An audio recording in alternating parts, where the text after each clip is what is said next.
오늘은 대하설교 계속해서 연장선에서 열왕기하 4장 1절에서 7절까지 보도록 하겠습니다. 여기 앞에 자리가 많습니다. 오늘 설교 제목은 팬이 아닌 예배자입니다. 팬이 아니죠. 팬. 네. 팬이 아닌 예배자라는 제목으로 하나님의 뜻을 살피고자 합니다. 다 함께 한번 따라해 보시죠. 팬이 아닌 예배자.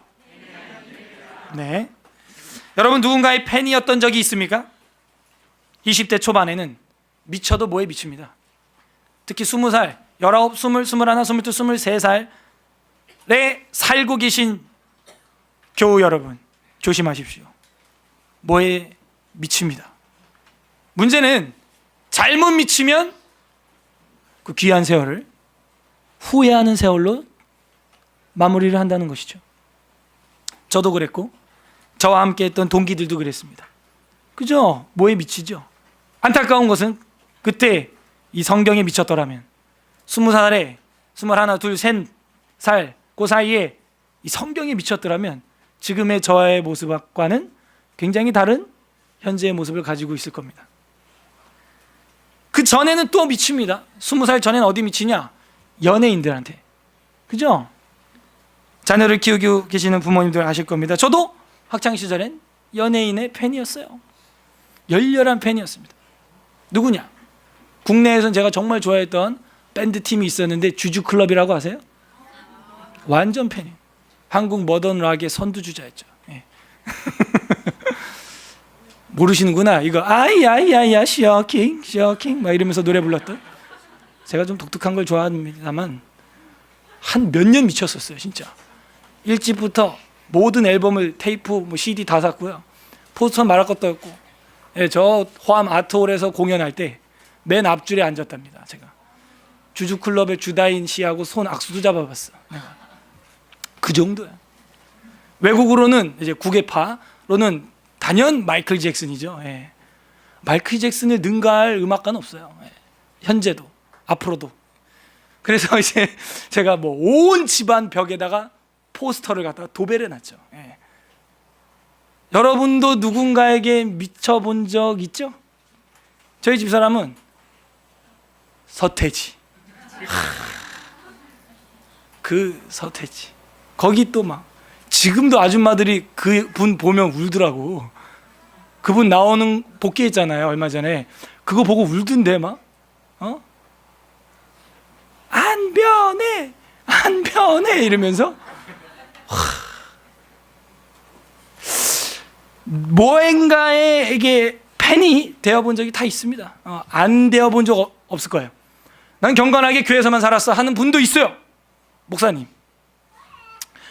저도 목회를 앞으로 해야 되기 때문에 어떤 목회자에게 어떤 목회를 배울 것인가에 대한 엄청난 고민이 있었습니다. 그래서 어떤 한 사람을 롤 모델로 삼고 팬이 되는 것이죠. 따라가는 거예요. 지금은 그렇지 않습니다. 그들이 제 앞에 지나가도 그저 그렇고 주주클럽 저랑 싸이월드 1촌이지만 별로 주다인 씨하고도 별로 그냥 그래 앨범을 냈든지 말든지 지금 그냥 그렇습니다. 예. 한때죠. 이게 뭐라고요? 팬의 특징이 있는데요. 첫 번째는 아주 열광적이에요. 미치죠. 온 집안을 그걸로 도배를 하고 콘서트장이랑 콘서트장 다 따라다니고, 제가 그것 때문에 공개 라디오 방송까지 다 따라다녀봤어요. 미쳐도 뭐에 미치게 생겼잖아, 그죠? 다행히 여기 꽂혀가지고 지금 성경에 꽂혀서 지금 이러고 있지. 그래갖고 아니 그 클럽 주주클럽 따라다니는데 다른 연예인 안 보겠습니까? 김경호 씨부터 해가지고 다 만나봤어요. 예. 그러니까 팬의 특징은 열광적이에요. 누구도 말릴 수 없어요. 콘서트 포스터뿐만이 아니라 원정까지 따라가요. 그 유명했던 그 연예인은 배를 한 척 아예 빌렸었잖아요, 그죠? 아까 말했던 태지 배를 한 척 아예 전세를 내가지고 팬들이랑 함께 이렇게 투어하면서 배에서 공연을 했던 적이 왕년에 있습니다. 기억나세요? 여러분 별로 안 좋아했구나. 열광적이에요. 누구도 말릴 수 없어요. 두 번째 팬의 특징은요, 열광적이긴 하지만 내가 애호하는 그 사람이 하는 일을 완벽하게 사사받지는 않습니다. 특이하죠? 굉장히 좋아하고 지지하고 안 변해 막 이렇게 외치면서 막 이런 거 있잖아요. 여기다가 막 영원히 뭐 하면서 뭐 이런 거 하고 뭐 엄청 막 따라다니는데 그 사람이 하는 그 일, 그 사람이 그렇게 좋아해서 하고 있는 그 일을 완벽히 내가 사사받으려고 하지 않는다는 거예요. 도제받으려고 하지 않는다는 것입니다. 쉬운 말로 제자가 되려 하지 않는다는 것이죠. 대부분은 뭐예요? 군중 심리에 의해서 팬이 된 거죠. 그냥 팬이에요. 팬클럽. 세 번째 팬의 특징은 결정적인 순간에 떠나거나 배신합니다. 그렇게 돼 있어요. 결정적인 순간이 되면 떠나요. 제가 얘기했죠. 전 떠났어요. 그 잭슨 이도 뭐 갔고 이제 뭐 다 돌아가시고 뭐 주주 클럽 다 끝났고 뭐 저도 뭐 배신했습니다. 그래서 그냥 안 따라가요. 이제 뭐 오라고 해도 공짜로 오라 그래도 옛날에는 막 돈 내고 맨 앞줄 로얄석에서 보고 그랬는데 지금은 뭐 돈 줄 테니까 오라 그래도 내가 바빠서 니들이 와서 여기서 듣든지 그러면 내가 바빠서 못 가요. 이게 팬의 특징이에요. 결정적인 순간에 어떻게 했어요? 저는 배신했어요. 그죠? 그 뭐 배신할 수 있죠. 뭐 팬이니까. 이게 세 가지 팬의 특징입니다. 그래서 저는요 이런 분들을 좀 조심합니다. 목회를 하면서 저희 교회 혹은 에스라 성경 강좌 혹은 남궁현우 전도사님 팬입니다 라고 말하는 사람들을 저는 제일 멀리합니다.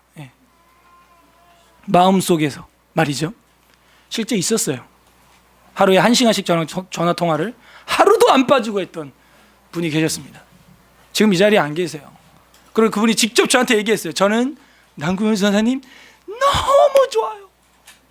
우리 교회 너무 좋아. 팬이에요. 막 저희 집사람이 질투할 정도였어요.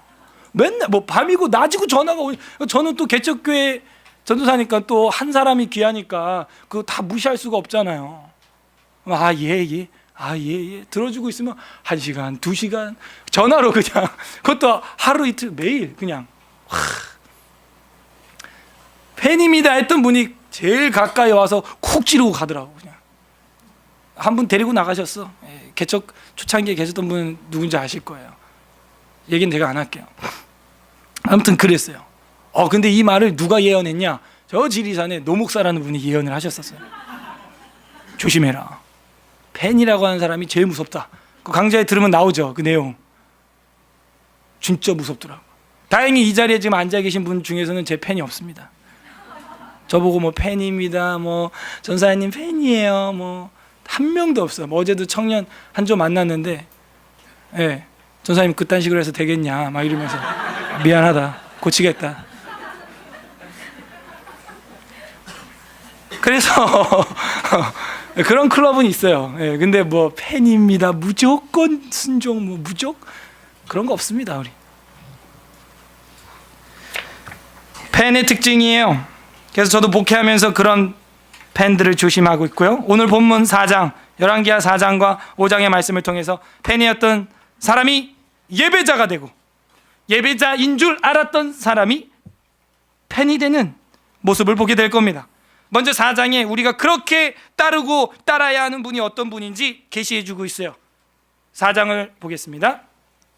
5가지 정도의 이야기가 한 장 안에 급하게 지나가고 있어요. 빨리빨리 정리를 하겠습니다. 4장 1절부터 7절까지 한 묶음이죠. 우리가 오늘 읽었던 본문이에요. 묶어서 기름병 기적 뭐 해도 되겠고, 뭐 과부에게 나타난 기름병 기적 뭐 이러면 됩니다. 여러분 방금 읽었다시피 한 선지 생도의 아내가 빚쟁이들에게 독촉을 받고 아들들과 삶이 어려워진 상황이 나오게 되었는데, 엘리사가 내게 무엇이 있느냐 했을 때 뭐가 있다 그래요? 기름 한 그릇 외에는 아무것도 없습니다, 이런 말을 했어요. 그랬더니 뭘 빌려오래요? 빈 그릇을 가지고 와라. 그래서 빈 그릇을 많이 가지고 왔죠. 그러고 나서 그 빈 그릇에 기름을 따르니까 한도 끝도 없이 나오는 거예요. 콸콸콸. 그러고 나서 아들들이랑 그릇 더 갖고 와라 이랬는데 그릇 없습니다 하니까 기름이 딱 끊어진 거예요. 그래가지고 그 기름을 팔아서 빚도 갚고 일용할 양식도 사오고 자녀들도 키울 수 있게 되었다 라고 하는 이야기가 나오는데, 이거 어디서 많이 읽던 거예요? 누가 이런 거 했었어요 옛날에? 엘리야, 그죠? 여러분 느낌이 많이 보던 거 아닙니까 이거, 그죠? 저번에 봤잖아요. 엘리야가 이걸 했어요. 근데 엘리사도 똑같이 지금 그 일을 보여주고 있는 거예요. 이게 뭘 의미하는지 한번 생각을 잘 해보세요. 어쨌든 이 기름병 기적이 얘기해 주는 건 일용할 양식을 책임지시는 하나님, 그걸 우리에게 보여주고 있어요. 광야에서도 만나와 메추라기로 우리를 먹이시는 하나님이 누구냐? 바로 여호와 그분이시다 계시해 주고 있는 것이죠. 전 이렇게 믿어요. 하나님은 무에서 유를 창조하시는 줄로 믿습니다. 또 전 두 번째 이것도 믿어요. 유에서 유도 창조해내요. 지금 기름이 있었죠. 유, 거기서 또 유도 만들어냅니다.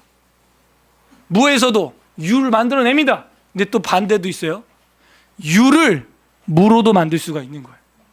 이게 하나님이에요. 벌써 한 달러 끝났습니다.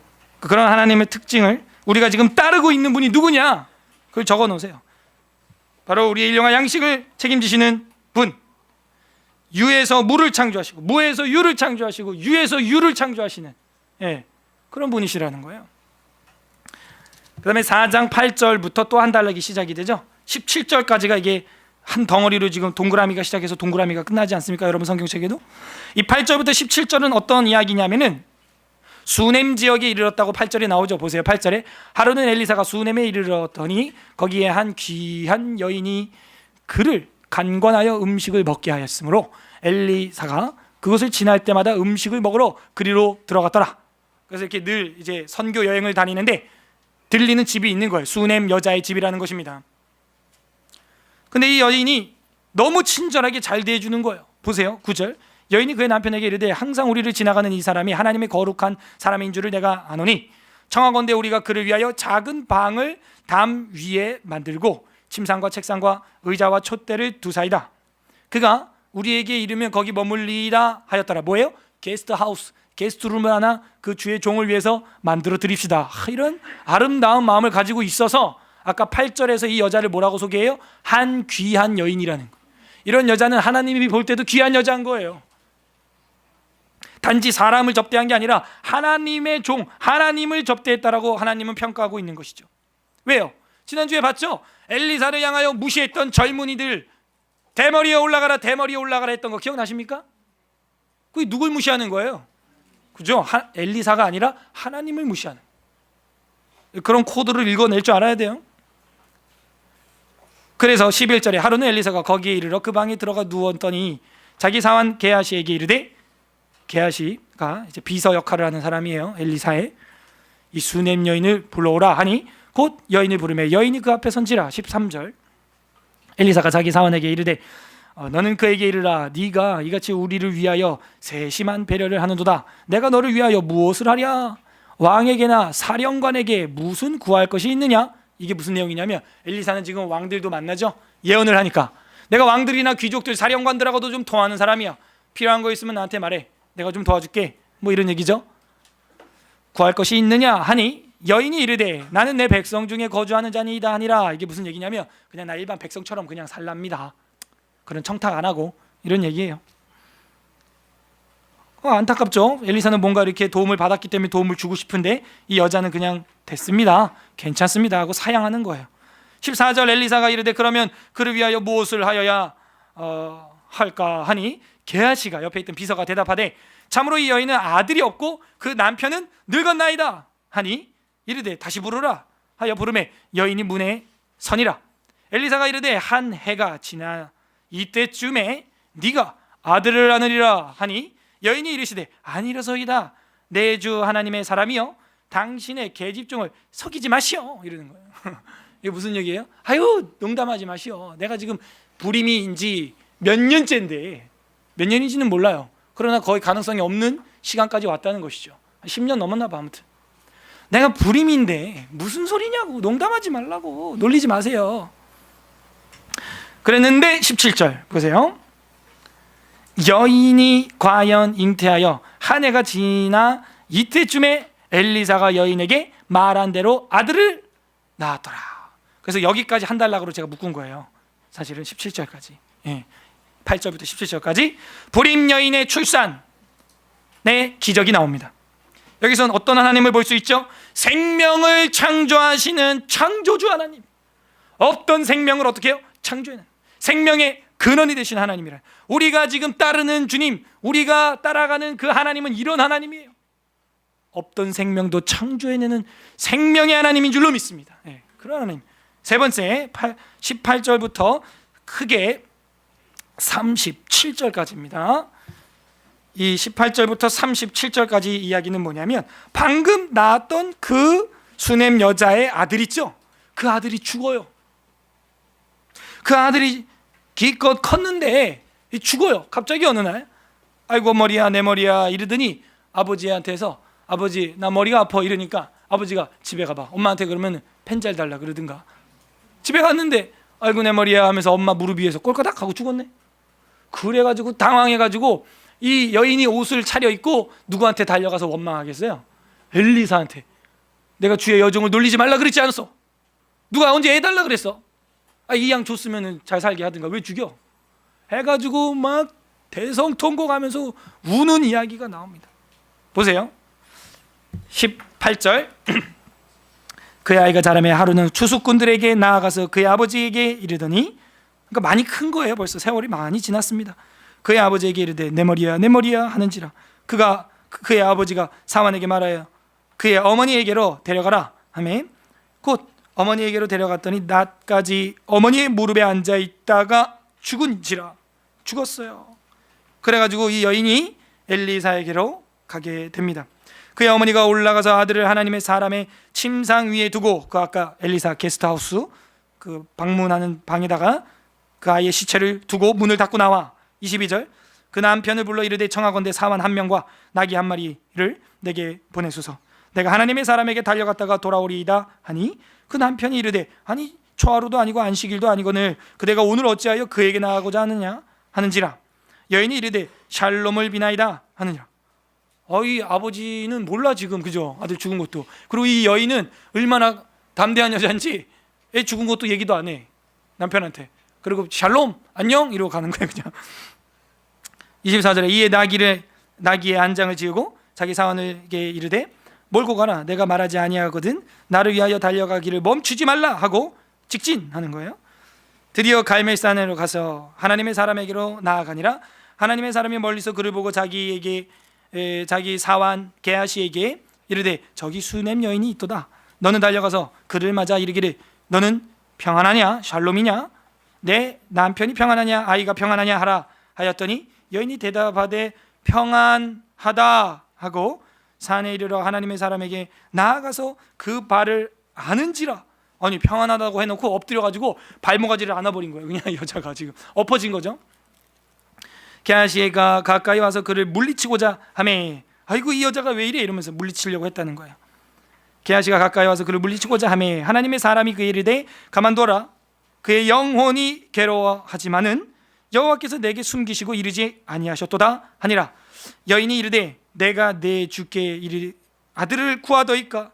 나를 속이지 말고 내가 말하지 아니하더이까. 속이지 말라고 내가 말하지 아니하더이까 하니 엘리사가 게하시에게 이르되 네 허리를 묶고 내 지팡이를 손에 들고 가라. 사람을 만나거든 인사하지 말며 사람이 내게 인사할지라도 대답하지 말고 내 지팡이를 그 아이 얼굴에 놓으라 하는지라 하면서 엘리사가 이렇게 지팡이를 게하시한테 주면서 이거 지팡이 가져가서 그 죽은 아이 시체 머리 옆에다가 딱 둬 이렇게 시킨 거예요. 30절 아이의 어머니가 이르되 여호와께서 살아계심과 당신의 영혼의 살아계심을 두고 맹세하노니 내가 당신을 떠나지 아니하리이다. 엘리사가 이에 일어나 여인을 따라가니라.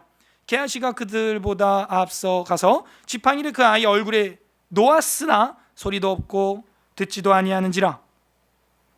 돌아와서 엘리사를 맞아 그에게 말하여 아이가 깨지 아니하였나이다 하니라. 지팡이 갖다 놔도 아무 소용이 없어요. 그러니까 기대하는 건 뭐였어요? 우리는 지팡이 갖다 놓으면은 이 아이가 살아날 줄 알았지. 살아나지 않았어요. 그래서 학자들은 어떤 학자는 이런 말을 하더라고요. 지팡이를 옆에 갖다 놓는 것은 그 무덤에 매장하는 거를 잠깐 보류해둬라라고 하는 사인 아니냐, 그렇게 얘기를 하는데, 뭐 그럴 수도 있는데, 여기 보게 되면은 노아스나라는 말이 있는 걸로 봐 사실은 매장을 보류하는 정도가 아니라 살아나기까지도 기대를 했던 거죠. 능력의 종이 시킨 거니까.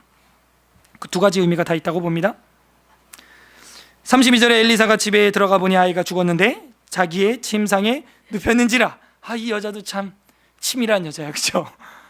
누구 침상에 지금 눕힌 거예요, 이거? 그러면은 그 엘리사가 왔다 갔다 할 때 누워 자는 그 침대에다 보란 듯이, 봐봐, 여기 누워 있다, 눕혀놨어, 애를 갖다가 보란 듯이. 예. 그러니까 엘리사가 영적인 부담이 큰 거예요. 33절, 들어가서는 문을 닫으니 두 사람뿐이라. 엘리사가 여호와께 기도하고 아이 위에 올라 엎드려 자기의 입을 그 입에, 자기의 눈을 그 눈에, 자기 손을 그의 손에 대고 그의 몸에 엎드리니 똑바로 포겠다는 거예요. 아이의 살이 차차 따뜻하더라. 엘리사가 내려서 집 안에서 한번 이리저리 다니고, 놀러 다녔겠어요? 그게 아니라 이리저리 움직이면서 기도를 했겠죠. 다시 아이 위에 올라 엎드리니 아이가 7번 재채기하고 눈을 뜬지라. 콜록콜록 하면서 에취 하고 깼다는 거예요. 그 영혼이 돌아왔다는 거죠. 엘리사가 게하시를 불러 저 수넴 여인을 불러오라 하니 곧 부름에 여인이 들어가니 엘리사가 이르되 내 아들을 데리고 가라 하니라. 여인이 들어가서 엘리사의 발 앞에 땅에 엎드려 절하고 아들을 안고 나가니라. 이렇게 돼 있어요. 자, 여기까지 이야기가 뭐예요? 죽은 아이를 살림. 그래서 18절부터 37절까지는 죽은 아이를 살렸다. 여기서 볼 수 있는 하나님은 뭡니까? 죽음도 초월하시는 하나님이라는 거예요. 여러분, 우리 인간은 죽음의 문제를 해결할 수 없어요. 여기 있는 분들은 다 죽습니다. 확실한 예언이죠. 때와 시간도 알 수 없어요. 그러나 확실한 건 저도 죽고, 여기 젊고 아주 청옥 같은 물광 피부를 갖고 있는 우리 청년들도 다 죽습니다. 그런데 여기서 보여주는 건 뭐예요? 그 죽음도 초월하는 분, 부활의 하나님, 그분이 하나님이라는 거예요. 여호와 하나님이라는 거예요. 그분을 우리는 따라가고 있다는 거예요. 그분을 우리는 믿고 있다는 거예요. 그분 앞에 뭐 하라는 거예요? 이 수넴 여자처럼 엎드려 경배하라는 거예요. 그 하나님께. 다음으로 38절부터 41절까지는 이 선지 생도들이 먹을 게 없어가지고 이런저런 거 가지고 음식을 만들어가지고 먹으려고 하는데, 그 음식에 좀 유해한 물질이 들어있었나 봐요. 독. 그래가지고 이거 먹을 수 없게 됐습니다. 이러니까 엘리사가 거기다가 가루를 뿌려가지고 그 독을 해독을 해주는 장면이 38에서 41절까지 나옵니다. 음식 해독. 선지 생도들의 음식을 해독해줌. 그게 38절에서 41절까지 나옵니다. 38절 보세요. 엘리사가 다시 길갈에 이르니, 길갈 기억나세요? 여호수아 4장 길갈에 이르러 12도를 취하여. 자, 길갈이라고 하는 뜻이 뭐예요? 그죠? 뭐가 굴러갔어요? 그 수치, 애굽에서의 수치, 이집트 옛날의 그 구습, 옛날의 그 죄악들, 그런 것들이 굴러갔다. 그게 길갈이라는 뜻으로 기념비석을 세워놨던 아주 오래전에 여호수아 시대 그 지역 아닙니까? 거기에 어떻게 됐대요? 길갈에 이르니 그 땅에 흉년이 들었는데, 이건 뭘 보여주는 거예요? 징계죠. 애굽의 수치를 지나가게 했던, 굴러가게 했던 그 땅에 이런 흉년이 왔다는 건 징계죠, 징계. 하나님의 은혜를 배은망덕한 이스라엘에게 징계가 내려오고 있는 거예요. 흉년이 들었는데 선지자의 제자들이 엘리사의 앞에 앉은지라.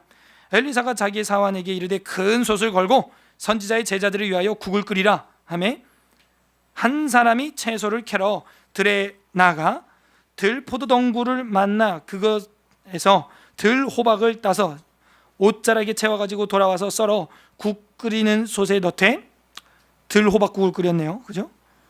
그들은 무엇인지 알지 못한지라. 이에 퍼다가 무리에게 주어 먹게 하였더니 무리가 국을 먹다가 그들이 외쳐 이르되 하나님의 사람이여 솥에 죽음의 독이 있나이다 하고 능히 먹지 못한지라. 엘리사가 이르되 그러면 가루를 가져오라 하여 솥에 던지고 이르되 퍼다가 무리에게 주어 먹게 하라.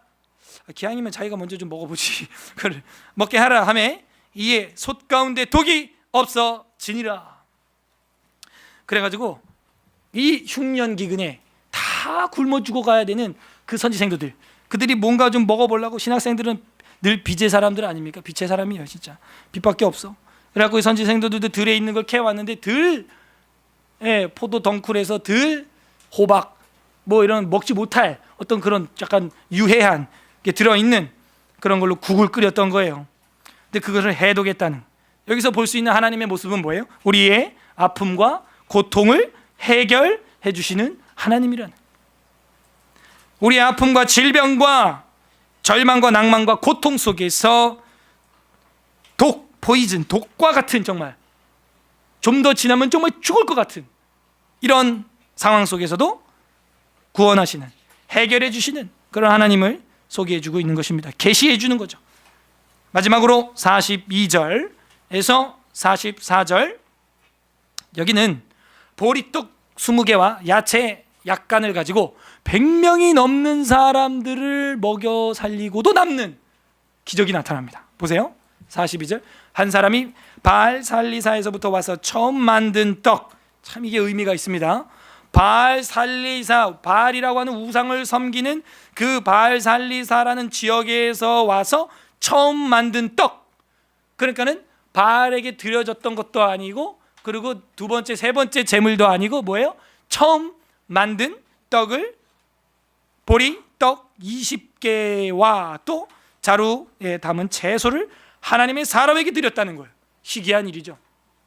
여러분도 영적 상황을 아시다시피 지금 북이스라엘과 남유다의 영적 상황이 그닥 좋지가 않거든요. 지난주 계속 봤잖아요. 그닥 좋지가 않아요. 육신의 겉옷에만 혈안이 돼 있고 영적인 옷, 그리스도로 옷 입는 일에는 별로 관심이 없는 그런 시대였거든요.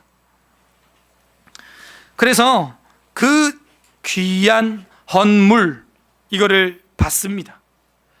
받아가지고 어떻게 하느냐? 그가 이르되 무리에게 주어 먹게 하라.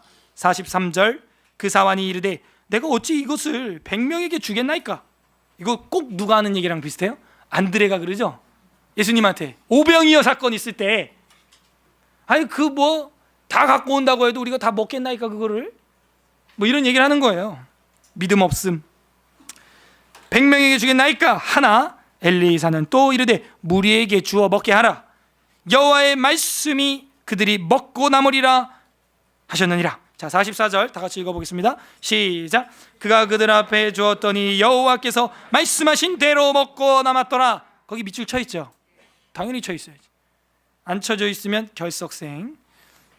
여호와께서 말씀하신 대로 키 데바르 아도나이, 그렇죠. 이제 막 히브리어까지 나와야죠. 여호와의 말씀과 같이, 여호와의 말씀대로, 여호와의 말씀처럼 된다는 거예요. 된다는 거예요. 무에서 유를 창조하신, 이 다섯 번째 사건을 통해서 우리가 배울 수 있는 건 뭐예요? 보리떡 20개와 야채 기적. 이건 뭘 보여줘요? 사물의 질량도 초월하시는 하나님, 물질 세계의 개념을 초월하시는 초월자 하나님이라는 거예요. 우리는 질량 보존의 법칙을 벗어날 수가 없죠. 근데 하나님은 그런 질량 보존의 법칙에 제한당하는 분이 아니고, 그런 물질 세계를 어떻게 하시는 분이라? 초월하시는, 그 위에 계시는 다른 차원의 존재시다 라는 것을 보여주고 있는 것입니다. 그래서 우리가 이 다섯 가지의 모습을 하나님의 모습으로 봤는데, 이거를 인정할 때 누가 되느냐? 그걸 5장에서 보여주고 있어요. 처음 소산물을 갖다 드리고 수냄 여자처럼 엎드려 경배하고 자기에게 있는 모든 걸 갖다 바치고 예물로, 헌금으로, 헌물로, 헌신으로 드리는 장면, 그거에 대한 롤 모델이 정리가 돼서 5장에 나온다는 거예요. 그게 여러분 잘 아는 바로 아람의 군대 장관 나아만이라고 하는 사람입니다. 이 5장을 하면서 이제 결론을 내릴 거니까 주의해서 잘 들어보시길 바라요. 여태 그 4장에서 보여준 내용은 뭐냐면요, 엘리야를 통해서 역사하셨던 하나님은 여전히 건재하시고 엘리사를 통하여 그 악한 시대에도 지속적으로 역사하심을 본문을 통해서 계시해주고 있는 것이죠. 봐봐요, 엘리야가 했던 사역이랑 똑같잖아요. 기름 사역 똑같잖아요. 죽은 아이 살리는 거 엘리야도 한번 했었죠? 똑같잖아요. 하나님의 능력은 똑같아요. 변함이 없어요. 저는요, 오늘날도요, 질병이나 정말 내 힘으로 어떻게 할 수 없는 상황을 하나님의 능력으로 변화될 수 있다고 저는 믿어요. 믿어요, 정말. 근데 그게 늘상 일어난다고 믿지는 않습니다. 솔직히 저는 늘상 일어나면 그거는 기적이 아니에요.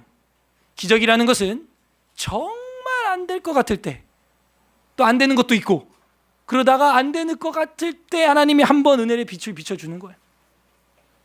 그게 기적이라고 하는 것입니다. 그래서 늘 기적이 있는 게 아니에요. 그러나 저는 기적은 있다고 믿어요. 저도 그렇게 믿음을 가질 수 있는 기회를 받았죠. 제가 예전에 많이 얘기했잖아요. 저는 연소한 나이지만 병을 너무 많이 겪었어요. 사고도 많이 겪었고, 돌이 되지 못하여서 저희 위로 형이 3명, 남자만 4명이에요. 저희 집안이. 형제만 4형제인데 제가 막내죠. 근데 위에 첫째 형, 둘째 형은 어렸을 때 다 죽었어. 그리고 셋째 형이 지금 살아있고, 그럼 저예요. 근데 저도 이제 비리비리한 거예요.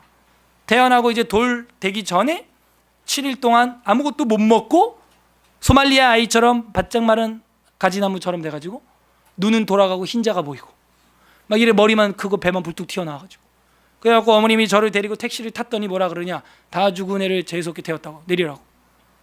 그럼 면박까지 받았어요.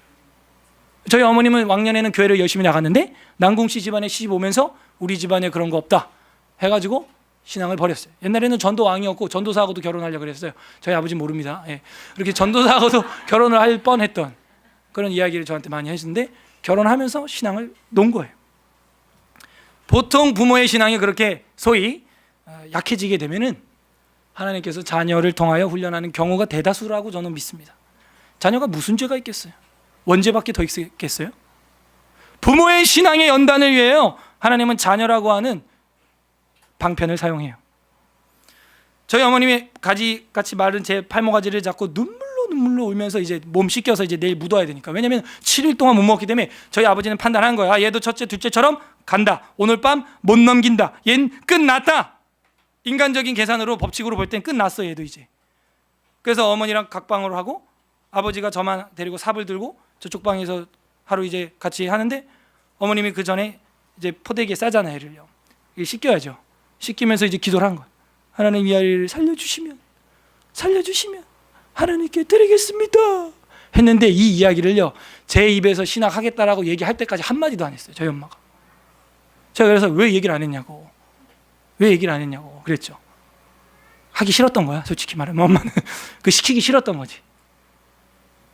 그래갖고 제가 그 사이에 겪은 질고와 사고와 병들을 생각하면은 너무 많은 거예요, 정말. 그랬는데 그 다음날 이제 죽어야 되는데 얘가 안 죽은 거야. 산채로 묻을 수는 없잖아, 그죠? 그래갖고 살아서 여기까지 살아있어 지금. 그러고 나서 이제 돌 좀 지났을 때는 어떤 일이 있었냐, 갑자기 경기를 하죠, 애들이. 저도 한날 잠깐 경기하는 거 본 적도 있는데 지금 그런 거 없지만, 그 갓난 아기 시절에 경기를 좀 합니다. 뭐 큰 소리에 놀랜다든지, 뭐 박수를 막 갑자기 세게 쳐도 놀라고 막 그래요, 애들이. 그러니까 조심해야 되는데, 으악 하면서 막 이렇게 돌처럼 굳어버립니다. 경기를 하는 거죠. 근데 제가 경기를 한 거예요. 완전 돌처럼 눕혀놔도 그냥 딱 굳어가지고. 근데 그때 교회를 안 나갔어요, 어머님이. 그때도.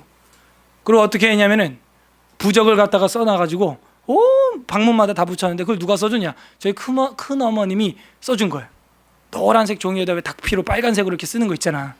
그걸로 써가지고 곡 다 붙였어. 워낙에 후환이 많으니까 집안에. 큰 어머님이 써줬는데 그 붙여놓고 또 이렇게 뻗은 거야, 얘가. 그래가지고 어떻게 하셨냐?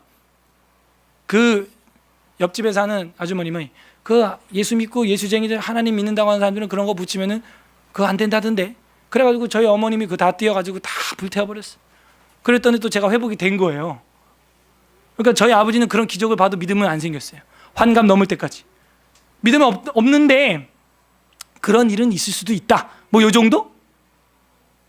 근데 이거 누가 갖다 붙인 거야, 부적? 큰엄마가. 그래갖고요, 그때 저희 아버지가 칼부림 났었어, 진짜. 진짜 큰엄마 죽인다고 칼 들고 왔었어. 어디 이런 거 재수없게 이런 거 써붙여가지고 지금 집안 망하는 꼴 보고 싶냐고 막.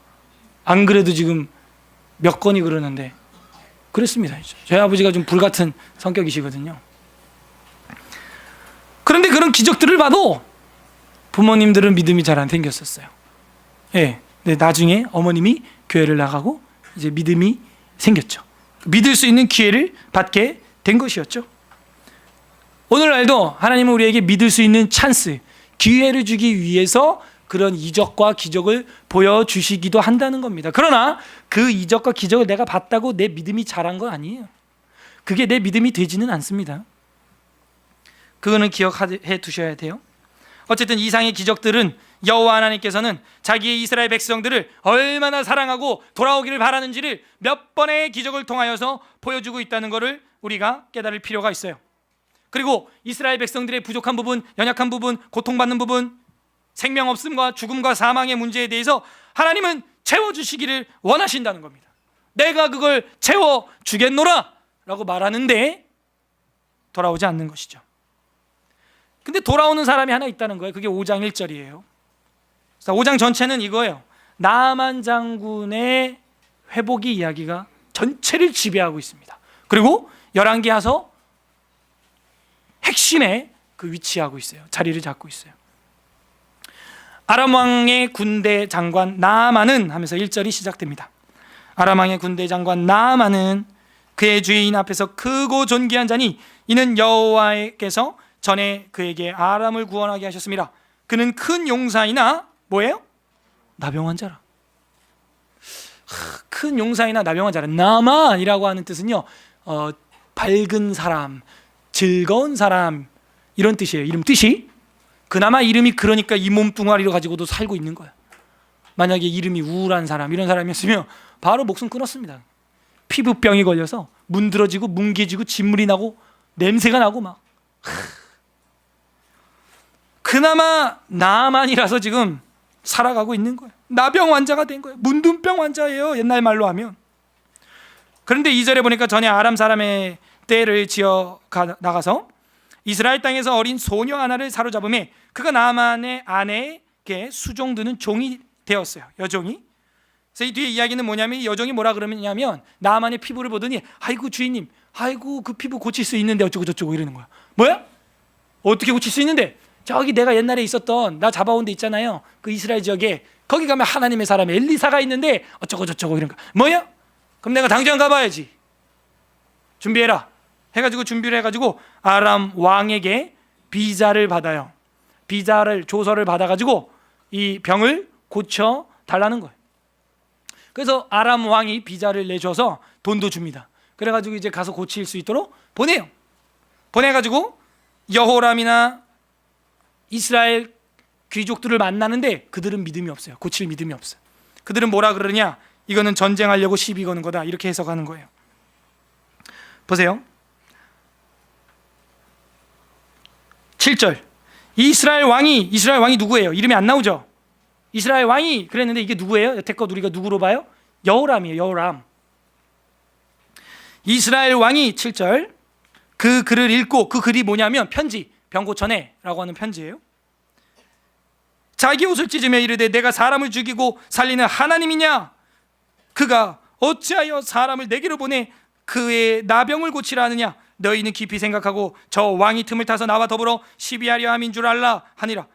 그럼 네가 하나님 아닌 거 알면 하나님을 의지하든가. 그러면 그죠? 저희가 하나님 아닌 거 알고 그렇게 통곡할 일이면 하나님 의지하든가. 하나님 의지하지도 않잖아 너. 8절. 하나님의 사람 엘리사가 이스라엘 왕 여호람에게 자기의 옷을 찢었다함을 듣고 왕에게 보내 이르되 왕이 어찌하여 옷을 찢었나이까? 그 사람을 내게로 보내소서.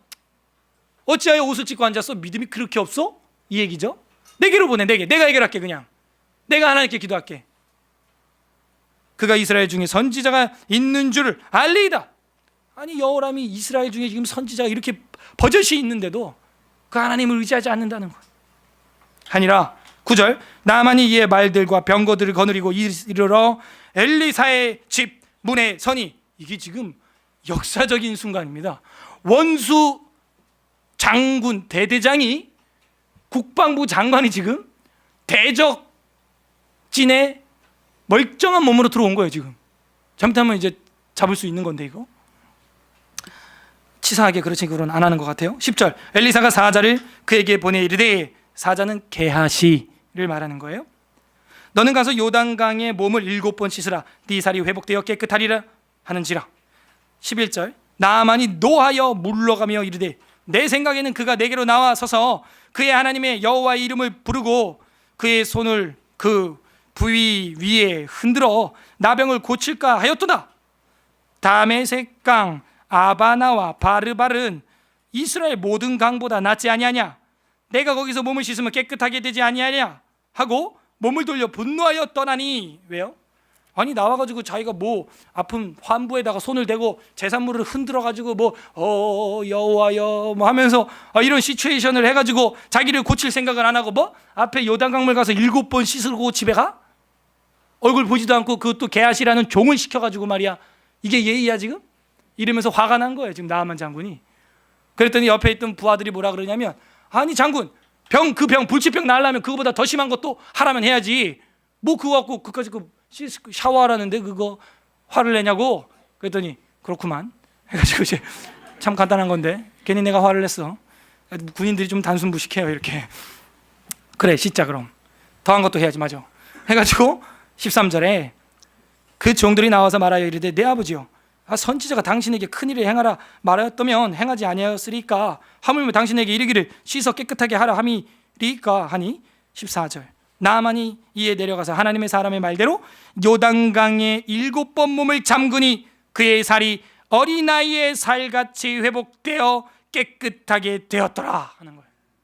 여러분 모르긴 몰라도 7번이면 이거는 인내를 요하는 거예요. 7이라는 숫자는요 반복이라는 맹세라는 숫자고 완벽이라는 그 단어를 가지고 있는 히브리어거든요. 한 번 붕덩, 2번 붕덩 안 났잖아. 그죠? 3번, 4번 좋아 안 나? 아니 점점이라도 나야지. 이거 뭐야? 점점도 내 빚이 탕감이 안 되고 밥그릇에 밥이 안 생겨. 그죠? 점점도 아니야. 5번, 6번 해도 그대로 썩은 피부예요. 그냥 6번 나왔을 때는 아마 그 부하들한테 눈치를 한번 째려서 줬을 거야. 그죠? 칼 꺼내놔. 칼 갈어. 나 7번째 튀어나오면서 바로 잡고 일섬으로 끝내버릴 거야 그냥 이러면서. 7번 팍 나오는데 피부가 어린아이의 살과 같이 회복됐어요. 여러분 애기들 피부 만져봐. 만지기만 해도 기분이 좋아. 그냥 힐링이 됩니다. 자기 살이 그렇게 됐다는 거예요. 남자 피부가 또 징그럽게 그렇게 어린아이 피부처럼 말랑말랑 몰랑몰랑 그렇게 됐다는 겁니다. 아무튼 하나님의 능력이에요. 이래서 여기부터 이제 핵심이에요. 여기부터 깨어있으라. 졸지 마세요. 이제 결론이 나오니까 15절 이제 그래서 이 이방인 포악한 군대 장관, 무지막지한 군인, 이스라엘 사람도 아닌 아람 사람, 시리아인, 이 사람이 어떻게 되느냐. 15절 나아만이 모든 군대와 함께 하나님의 사람에게로 돌아와서, 엘리사 본 적도 없잖아 그죠? 근데 다시 그 문 앞까지 다 겸허하게 온 거예요. 예, 이제 자기가 하나님의 능력을 체험했으니까. 예. 그 앞에 서서 이르되 내가 이제라는 말이 탁 나오잖아. 이스라엘 외에는 온 천하에 신이 없는 줄을 아나이다. 청하건대 당신의 종에게서 예물을 받으소서 하는 거예요. 봐봐요. 11절하고 대비를 이루는데요. 11절에 보면 뭐라고 말했었냐면 나아만이 노하여 물러가며 이르되 내 생각에는 그가 내게로 나와서서 그의 하나님 여호와, 그러니까 여호와 하나님은 자기 하나님이 아니었던 거죠. 난궁연호 전도사를 치료했던 여호와 하나님, 그게 아니고 내 하나님을 믿어야 될 줄로 믿습니다. 우리 하나님을 믿어야 될 줄로 믿습니다. 그거예요. 여기는 아직까지는 그의 하나님이라는 거예요. 그랬던 나아만이 방금 뭐라 그래요? 온 천하에 이스라엘 외에 여호와 외에는 다른 신이 없는 줄을 아나이다. 청하건대 당신의 종에게서 예물을 받으소서. 이게 첫 번째 나아만 장군의 변화예요. 모든 것을 드리는 뭘로 변했어요? 지금 예배자로 변했어요. 예배자가 뭘 드려요? 예물을 드리죠. 예배자가 뭘 드려요? 예물. 그래서 예전에는 강탈하고 빼앗고 포악한 군대 대장이었고 군대 장관이었던 적군의 수장이 엎드려 경배하는 예배자가 되었다는 거예요. 그 다음에 16절에 이르되 내가 섬기는 여호와께서 살아계심을 두고 맹세하노니, 이거는 엘리사가 하는 이야기입니다. 내가 그 앞에서 받지 아니하리라 하였더라. 나아만이 받으라고 강권하되 그가 거절하니라. 왜 거절하냐면요, 지금 이 시대가 선한 시대예요, 악한 시대예요? 그죠? 악한 시대라면은 군인들만 악한 게 아니고요, 누구? 선지자들도. 거짓 선지자들이 판치인데 거짓 선지자의 대명사가 누구예요? 당나귀 기억나세요? 발람. 그러면 거짓 선지자의 대명사 발람은 뭐하고 설교하고 예언했던 사람이에요? 뇌물을 받고 돈을 받고 설교하고 치료하고 뭐 이런 사람, 거기에 혈안이 돼 있는 사람, 그것이 주대인 사람. 이 시대도 그런 악한 시대라는. 내가 그들이랑 똑같이 그런 거 난 받을 수 없어. 내가 굶으면 굶었지, 하나님께로 그냥 갔으면 갔지, 안 받아. 어찌하여 지금 그걸 받아? 가져가. 아주 카리스마 있죠? 17절, 나아만이 이르되, 그러면 한풀 기가 죽었죠. 나아만이 아까는 뭐 그가 나와서 뭐 어쩌고 저쩌고 해야 되는 거 아니야 뭐 이랬다가 지금은 그러면 뭐 청하건대 노새 2마리의 실을 흙을 당신의 종에게 주소서. 아니, 이스라엘의 땅에 있는 흙을 아람으로 지금 2푸대짜로 퍼가겠다는 거야. 흙을 달래. 왜? 집에 가서 텃밭 만들라고? 그게 아니고, 흙을 당신의 종에게 주소서. 이제부터는 종이 번제물과 다른 희생 제사를 여호와 외에 다른 신에게는 드리지 아니하고 다만 여호와께 드리겠나이다. 참, 성경 전체를 통틀어서 이런 기발한 아이디어는 전무후무합니다. 어떤 아이디어예요? 이스라엘에 있는 흙을 갖다가 우리로 치면 퍼서 한국에 가져와서 이 에스라 교회 바닥에다가 흙을 깔고 여호와 하나님을 향하여서만 예배하고 다른 신에게는 예배 안 하겠다는 거예요. 뭘 볼 수 있어요? 두 번째, 나아만 장군의 변화가 뭐예요? 모든 곳에서 엎드려 여호와만 예배하는 예배자가 되었다. 어디서든지 모든 곳에서 그 흙을 깔고 여호와께만 엎드리는 예배자가 된다는 거예요. 그 다음에 18절, 오직 한 가지 일이 있사오니 여호와께서 당신의 종을 용서하시기를 원하나이다. 처음부터 용서를 빌고 들어가요. 무슨 일인지도 얘기도 안 하고, 뭐냐? 곧 내 주인께서 림몬의 신당에 들어가 거기에서 경배하며, 그죠? 그 아람 장군이기 때문에 자기 위에 상사가 한 분 있는데 그분은 왕이에요. 아람 왕. 그 아람 왕이 림몬이라고 하는 우상을 지금 섬긴대요. 림몬의 신당에 들어가서 경배하며 그가 내 손을 의지하실매. 왜? 나이가 많으니까, 늙어서 그 나아만 장군의 손을 붙들고 엎드려 절한다는 거예요. 그러면은 나아만 장군도 같이 이렇게 앉아서 같이 이렇게 쭈그려야겠죠. 내가 림몬의 신당에서 몸을 굽히오니, 내가 림몬의 신당에서 몸을 굽힐 때 여호와께서 이 일에 대하여 당신의 종을 용서하시기를 원하나이다. 지금 나아만 장군이 림몬을 섬기는 거예요? 아람 왕이 섬기는 거예요? 아람 왕이 섬기는 건데 자기가 왜 그렇게 민감해? 자기가 지금 옆 사람 그냥 도와줄 뿐인데 왜 이렇게 민감해? 자기는 그 림몬 신에게 고개 숙이기 싫은데 나이 많은 왕, 그 늙은 왕을 돕느라고 옆에서 이렇게 서포트 해주다 보면은 자기도 모르게 고개가 숙여지니까 이거를 여호와 하나님께서 양해해 줬으면 좋겠다는 거야. 용서해 줬으면 좋겠다는 거야. 그랬더니 뭐라 그래요? 19절, 엘리사가 이르되 너는 평안히 가라 샬롬 하니라. 그가 엘리사에게 떠나 조금 가니라. 하나님은 그런 쪼잔한 신이 아니야. 중심을 보셔, 이 얘기죠. 중심을. 그러니까 우리는 중요한 게 뭐예요? 신앙의 양심인 겁니다. 여러분이 양심이 거스르는 일은 다 죄예요. 그러나 여러분이 양심 안에서 자유한 일은요, 신앙 안에서 하나님이 다 그런 거 쪼잔하게 계산 안 하세요. 우리 하나님은 통 크신 분이세요. 그 중심을 보시니까. 중심을 보시니까. 세 번째, 나아만 장군의 변화가 뭐예요? 모든 우상을 거부하는 예배자. 정리를 하겠어요. 나아만 장군의 변화는 첫 번째, 모든 것을 드리는 예배자였어요. 예물. 그 다음 두 번째는 모든 곳에 엎드리는 예배자였어요. 흙을 퍼갔죠. 세 번째 뭐예요? 모든 우상을 거부하는 예배자였어요. 림몬의 신당에 내 고개가 향하는 것조차도 용서하지 않았죠. 자신 스스로를. 그 은혜를 받으면요, 이렇게 되는 거예요. 은혜를 받으면 예배에 민감해지는 거예요. 어디를 가서도 예배하고 싶은 거예요. 어디에서도 예배를 하고 싶은 거예요. 또 은혜를 받으면 여호와 하나님만 예배하고 싶은 거예요. 그래서 제가 매주자 신방할 때 설교했죠. 우리는 일신론이 아니고 뭐라고요? 유일신론.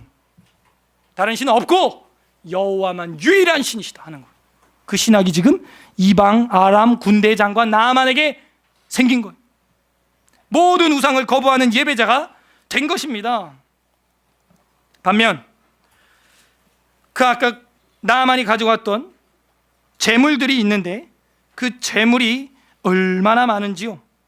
제가 아까 보지 않고 넘어가서 여러분이 감이 안 올 텐데, 금을 보게 되면은 얼만큼 가지고 갔느냐, 요 5절 보세요. 5장 5절에 보면 아람 왕이 이르되 갈지어다 이제 내가 이스라엘 왕에게 그를 보내리라 하더라. 나아만이 곧 떠날새 은 10달란트와 금 6,000개 의복 10벌.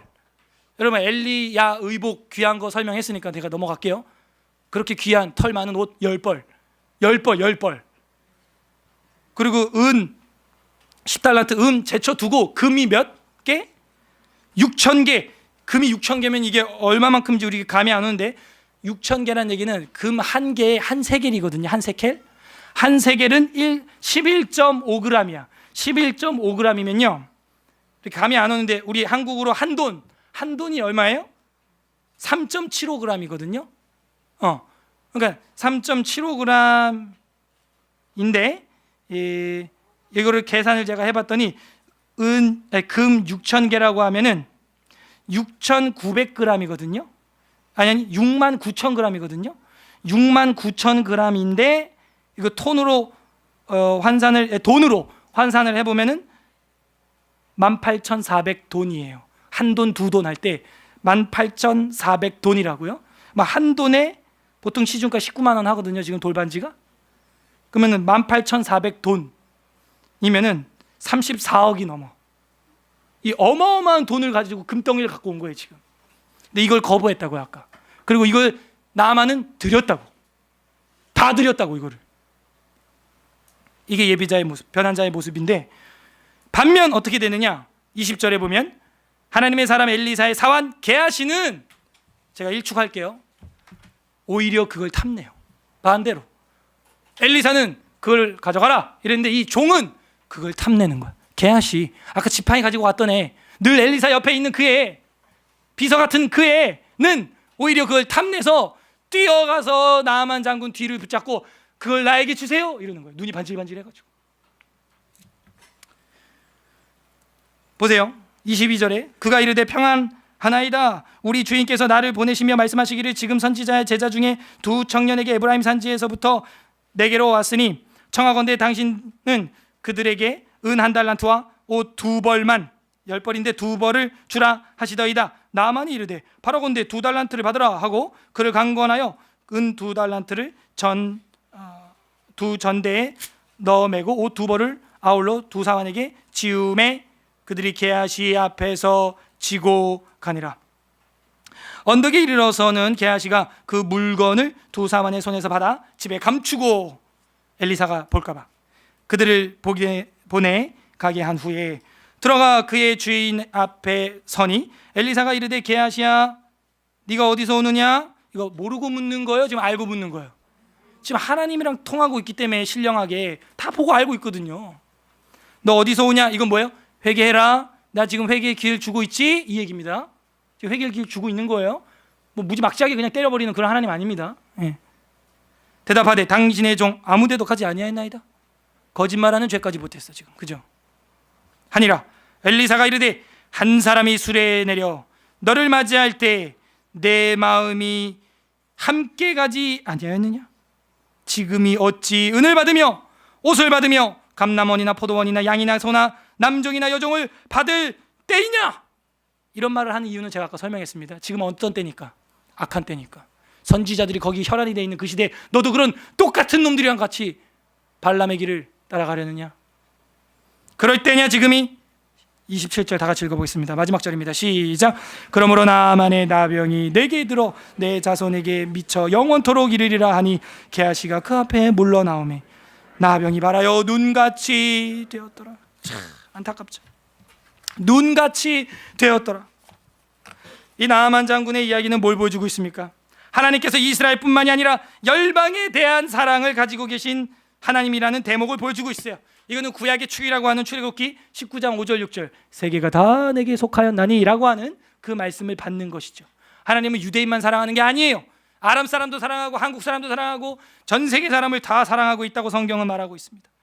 그런데 하나님의 사랑을 독점하다시피 한 이스라엘은 늘 우상 숭배만 하고 있고 늘 돈에 눈이 멀어 있고 오히려 이방인 중에서 진정한 믿음을 가진 예배자가 등장하는 사건을 한 장이라는 긴 내용으로 쓰고 있는 것이죠. 나아만 내러티브, 나아만의 이야기의 소결론은 뭡니까? 기적을 봐도 게하시가 더 많이 봤을 텐데, 그죠? 게하시가 기적을 많이 받겠어요? 나만이 기적을 많이 받겠어요? 지금 아까 4장도 봤잖아요. 5개나 지나가잖아요, 기적이. 그죠? 그 전에는 더 많아요. 암콤 사건부터 해서 뭐 해독한 거부터 해서 하늘로 승천하고 올라가는 것부터 해서 뭐 기적을 봐도 게하시가 더 많이 봤을 텐데, 그 게하시는 엘리사 바로 옆에서 먹고 자면서 한낱 팬이 된 거예요. 나아만은 한 번 봤습니다. 멀리서 아람 진영에서 와서 한 번 봤어요. 그리고 변화되어 예배자가 되었어요. 기적이 믿음을 만들어내는 것이 아님을 보여주고 있는 거죠. 기적은 다만 믿을 수 있는 찬스, 기회만 줄 뿐이라고요. 제 간증을 아까도 제가 말씀드렸잖아요. 그래 놓고 믿음이 생긴 게 아니라고요. 아버지나 형님이나. 아니에요. 그냥 믿을 수 있는 찬스고 지나갔어요. 나만 장군은 나병이 치유되었는데 늘 기적을 봤던 게하시는 오히려 나병이 걸렸어요. 외부인은 치료를 받았는데 내부인은 오히려 병에 걸리는 거예요. 오히려 우리가 그럴 수 있어요. 외부인들은 에스라 성경 강좌, 교회에서 하는, 우리 서울 에스라 교회에서 하는, 성서원에서 하는 성경 강좌 많이 들으러 오는데, 오히려 내부인, 인사이더, 내부인들은 한 번도 안 들은 사람들이 많답니다.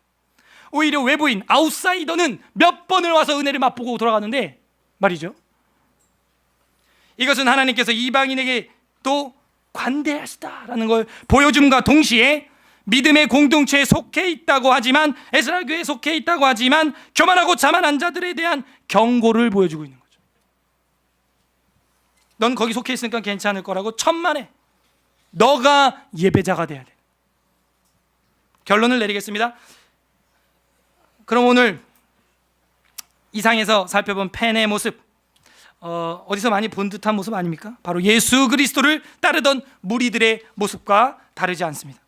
요한복음 6장에 보면 오병이어 사건, 무리를 걸은 예수님의 모습을 보고 사람들이 환호하면서 따라다니더니 예수님이 이런 설교를 했어요. 6장에서, 요한복음 6장에 나는 생명의 떡이고 살아있는 떡이요 나를 먹어야 영생이 있다, 이런 말을 하니까 요한복음 6장 60절에 이런 말이 나옵니다. 이 말은 어렵도다. 이에 예수님께서 이런 말까지 해요. 그럼 내가 승천해서 하늘로 올라가는 걸 보면 믿을 것이냐? 지난주에 엘리야처럼 말이죠. 너희 중에 믿을 거냐고 묻고 계세요. 그때 무리들의 반응은 다 같이 찾아보겠어요. 6장 66절, 오늘 마지막 찾아보는 성경 구절이 될 겁니다. 요한복음 6장 66절, 요한복음 6장 66절, 공교롭게 666, 155페이지, 신약성경 155페이지, 요한복음 6장 66절 다 같이 읽어보겠습니다. 시작. 그때부터 그의 제자 중에 많은 사람이 떠나가고 다시 그와 함께 다니지. 팬. 근데 여기서 제가 놀란 건요, 제자 중에라고 말하고 있다는 거예요. 와우, 이게 뭐예요? 팬은 팬이고 제자는 제자인 줄 알았는데 제자 중에도 팬이 있는 거예요. 또 팬이 팬이고 제자도 팬이 있어 보니까 또 와우.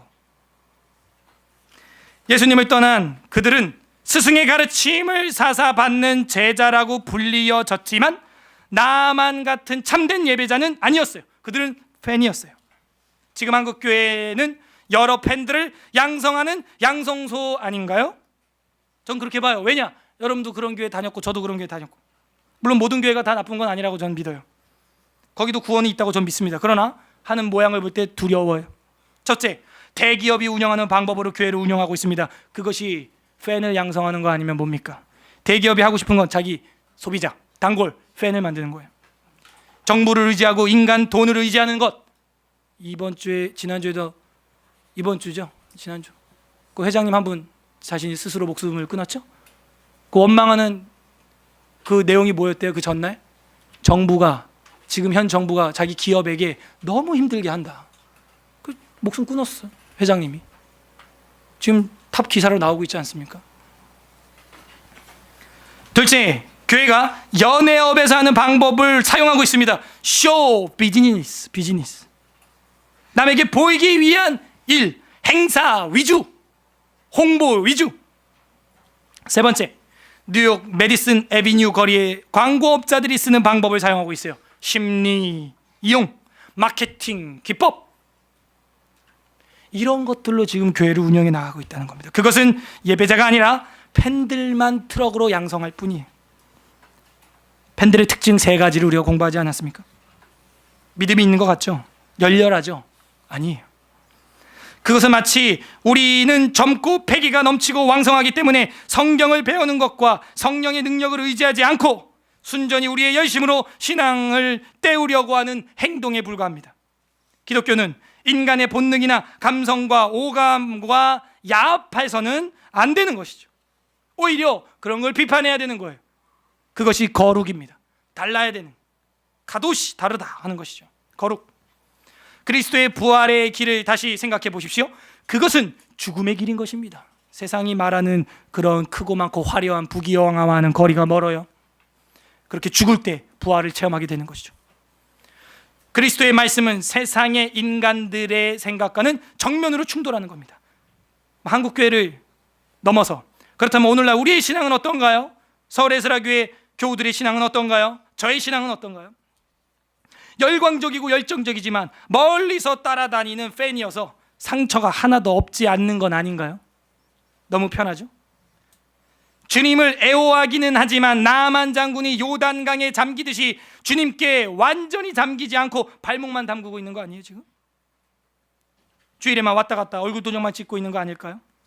집이 멀다는 이유로 그분의 말씀은 귀에 간지럽게 들려오지만 그 뜻대로 나를 훈련시키고 연단하기에는 여러 가지 핑계로 피하고 있는 건 아닌가요? 예를 들어 우리 교회에서 하고 있는 성경 캠프, 성경 강좌 등등, 나아만 장군처럼 푹 빠지는 것이 아니라 담갔다 뺐다, 발목만 담갔다가 팬이에요. 예수님의 사진과 성경 구절들을 온 집에 연예인 포스터처럼 도배는 해놨지만 매주자도 몇 개씩 붙여놓고 말이죠. 그러나 삶의 결정적인 순간에는 믿지 않는 자와 똑같은 말을 하고 화를 내고 결정을 내리지는 않았나요? 사실 그것은 결정적인 순간에 신앙을 배신하는 작은 배신입니다. 팬이 하는 3번째 특징이었죠. 그것이 늘 기적을 보고 하나님의 사역자를 보면서 살았던 게하시와 뭐가 다를까? 늘 말씀 전하는 목회자가 우리 앞에 있고 프로그램이 성경 강좌가 늘 옆에 있어. 늘 옆에 있어. 기적은 늘 옆에 있고 말씀 늘 옆에 있는데 나는 예배자인 줄 알았는데 점점 팬이 되어져 가고 있고, 오히려 밖에 있던 팬은 예배자로 한가운데 탁 들어와 있는 거예요. 누가 진정한 예배자입니까? 하나님을 구경하는 사람이 아닙니다. 교회를 구경하러 온 사람도 아닙니다. 설교를 구경하려고 온 사람이 아니에요. 오늘 설교는 얼마나 재밌는 얘기가 나올까? 아니에요. 찬양을 구경하는 사람 아닙니다. 기도를 구경하는 사람 아닙니다. 교우들을 구경하러 나온 사람 아닙니다. 오늘 오후에 벚꽃 구경하러 나온 사람 아닙니다. 예배의 대상이 되시는 하나님에 대한 지식이 동반된 사랑을 가지고 경이로움 속에서 하나님을 구경하는 자가 아니라 자신을 하나님께 담그는 그가 예배자가 되는 줄로 믿습니다. 우리가 팬이 아니라 진정한 예배자가 되는 길은 나만 장군의 변화 3가지, 아까 정리했던 거, 그것이 나에게 나타날 때 내가 팬이 아니라 진정한 예배자가 되는 순간 내 피부가 어린아이처럼 변하듯이, 나만의 피부가 변하듯이 우리의 영혼이 그런 예배자로 변하는 것입니다. 부디 우리 서울에스라교회 교우님들은 엘리사 옆에서 늘 기적을 구경하는 팬이 아니라 내 몸을 요단강에 담그는 예배자가 되시기를 주님의 이름으로 간절히 바랍니다.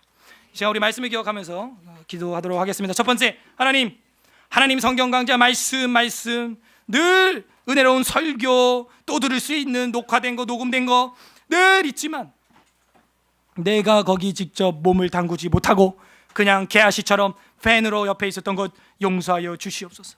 늘 열정적이었고 늘 열광적이었지만 그 예수 그리스도의 날마다 죽는 십자가의 길을 완벽히 사사받지는 않았고 결정적인 순간에는 내 삶에서 소소하게 배신했던 일들, 팬과 같이 살았던 것들 하나님 용서하여 주시옵소서. 두 번째로 이 시간 기도할 것, 하나님 이제는 팬이 아니라 예배자 되게 하여 주시옵소서. 정말 나아만 장군처럼 모든 것을 드리는 예배자 되게 하여 주시고 모든 곳에 흙을 깔고 엎드리는 자 되게 하시고 모든 우상을 거부하는 예배자 되게 하여 주시옵소서. 우리 이렇게 두 가지를 놓고 간절하게 기도하도록 하겠습니다. 기도하겠습니다. 하나님 아버지 감사드립니다. 저희들을 주의 말씀이